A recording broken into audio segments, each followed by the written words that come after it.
ভারত চীন সীমান্ত সমস্যা মেটাতে সাহায্য করতে চাইলেন ট্রাম্প, প্রত্যাখ্যান করল নয়াদিল্লি।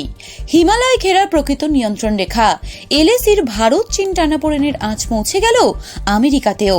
দুই পরমাণু শক্তিধর প্রতিবেশীর মধ্যে সীমান্ত সমস্যা ঘিরে সংঘাতের সম্ভাবনা দূর করতে বৃহস্পতিবার মধ্যস্থতার প্রস্তাব দিয়েছিলেন আমেরিকার প্রেসিডেন্ট ডোনাল্ড ট্রাম্প, কিন্তু বিদেশ মন্ত্রক পত্রপাঠ খারিজ করল সেই প্রস্তাব। বৃহস্পতিবার হোয়াইট হাউসে প্রধানমন্ত্রী নরেন্দ্র মোদীর সঙ্গে বৈঠক করেন ট্রাম্প। তারপর যৌথ সাংবাদিক বৈঠকে তিনি বলেন, চীন বিশ্ব রাজনীতির গুরুত্বপূর্ণ অংশীদার। আমি মনে করি চীনের সঙ্গে আমাদের খুব ভালো সম্পর্ক হতে চলেছে। কোভিডের আগে পর্যন্ত আমার সঙ্গে প্রেসিডেন্ট সির জিনপিং এর নিয়মিত যোগাযোগ ছিল।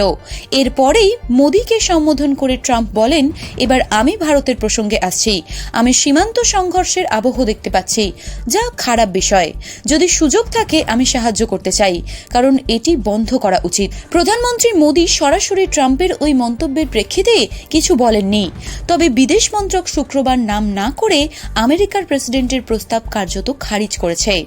সমাজ মাধ্যমে বিদেশ সচিব বিক্রম মিশ্রির তাৎপর্যপূর্ণ মন্তব্য, যে কোনো প্রতিবেশীর সঙ্গে আমাদের যে সমস্যাই থাকুক না কেন, আমরা সব সময় তার সমাধানের জন্য দ্বিপাক্ষিক আলোচনার পন্থা অনুসরণ করেছি।